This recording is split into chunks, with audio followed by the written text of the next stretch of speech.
The end of the month came so quickly, and the father and his beloved daughter set off through the woods. Towards the nightfall, Beauty and her father arrived at the palace in the woods. They walked in and found a dainty supper for the two was laid out on the table. As they sat on the table, a terrible sound was heard at the door. It was the beast. The beast turned to Beauty's father and asked, "Is this the daughter for whom you gathered the white roses?" "Yes," said the man. "She need not be sorry, said the beast. for everything in the palace is for her use. Her room is ready now. Good night." When Beauty reached her room, she found it more beautiful than any room she had ever seen. Quite tired out, she was soon fast asleep. In the morning, Beauty and her father had breakfast together. Then they said goodbye. When her father had ridden out of the sight, Beauty went to her room. On one wall hung a mirror, and beneath it, in letters of gold, was written, "Little Beauty, dry your eyes, needless are those tears and sigh. Gazing in this looking glass, what you wish shall come to pass." These lines comforted Beauty, for she thought that if she were very unhappy, she could wish herself at home again. The days which followed seemed long to Beauty, yet the beast had left many things for her amusement. Sometimes she read and sometimes she painted. Some days she played outside in the gardens, and on other days she gathered the beautiful flowers. Each evening at the supper, the same sound was heard at the door, and a big voice used to ask, "May I come in?" And each evening Beauty, trembling, answered, "Yes, beast." Then they talked together. Although the beast's body and voice terrified Beauty, his words were so kind that she soon grew less afraid of him. "Am I very ugly, Beauty?" The beast asked one evening. "Yes, beast." "And very stupid? "No, not stupid, beast." Could you love me, Beauty?" "Yes, I do love you, beast, for you are so kind." "Then will you marry me, Beauty?" "Oh, no, no, beast." The beast seemed so unhappy that Beauty felt very miserable. "But I could not marry a beast," she said to herself. The next morning, Beauty looked into her mirror. "I wish I could know how my dear father is," she said. Then, as she gazed into the looking glass, she saw a sad picture. Her father lay ill in bed and no one was looking after him.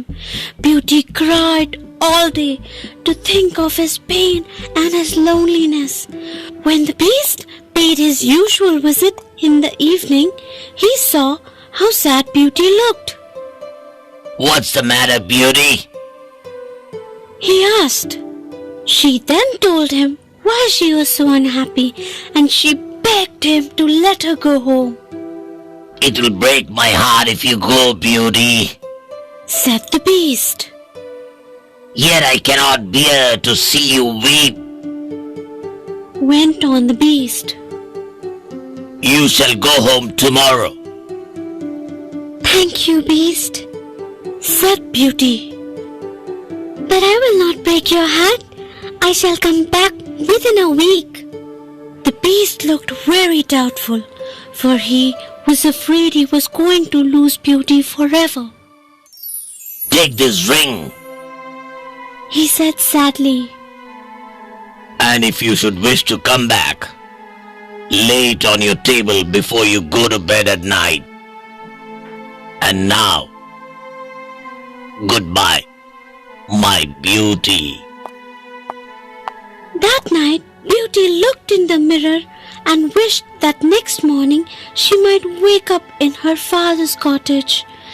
Beauty's wish came true, for next morning she found herself at home again. From the very moment he saw her, Beauty's father began to get better. She could hardly believe it when she found a week has passed. But although her father was much improved, Beauty did not feel that he was yet well enough to be left with her unkind sisters. "I shall stay for one more week," said Beauty, and her father smiled happily at this news. However, only a day or two had passed when Beauty had a dream. She dreamt that the beast was lying on the ground near the white rose bush in the palace garden. He was saying, "Oh, Beauty, you said you would come back. I shall die without you." This dream awakened Beauty, and she could not bear to think of the poor beast. She jumped out of the bed and laid the magic ring on her table. Then she fell asleep again. When she woke up in the morning, she was in her room in the beast's palace. Beauty knew that the beast never came to see her until the evening, and yet the day seemed as if it would never end. At last, supper time came, but the beast did not arrive. Poor Beauty felt miserable. At last, sudden thought struck her. What if her dream was true? What if the beast was lying on the grass near the rose bush? Beauty ran out into the darkness of the palace garden and made her way towards the white rose bush. There, lying on the wet grass beneath the rose bush, she found the beast. She knelt down beside him on the grass and put her hand on his head. At her touch, the beast opened his eyes. "I cannot live without you, Beauty. He whispered.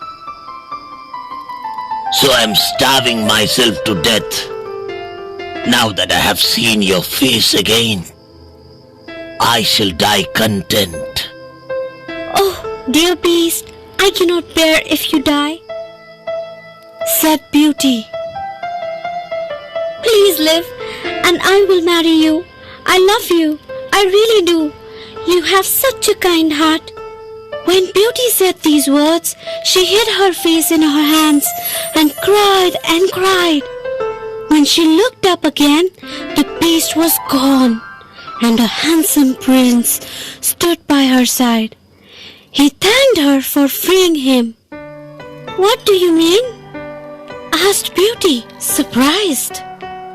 "Oh, I want my beast, my dear beast, and nobody else." Then the prince explained. "A wicked fairy enhanced me and said, I must be a beast and seem stupid and ugly. He told her. Only a beautiful lady who was willing to marry me could break the spell. You are the beautiful lady, Beauty," went on the prince. Then the prince kissed Beauty and led her towards the palace. Soon, Good Fairy appeared, bringing with her Beauty's father. Beauty married the prince, and with her dear father near her, lived happily ever after.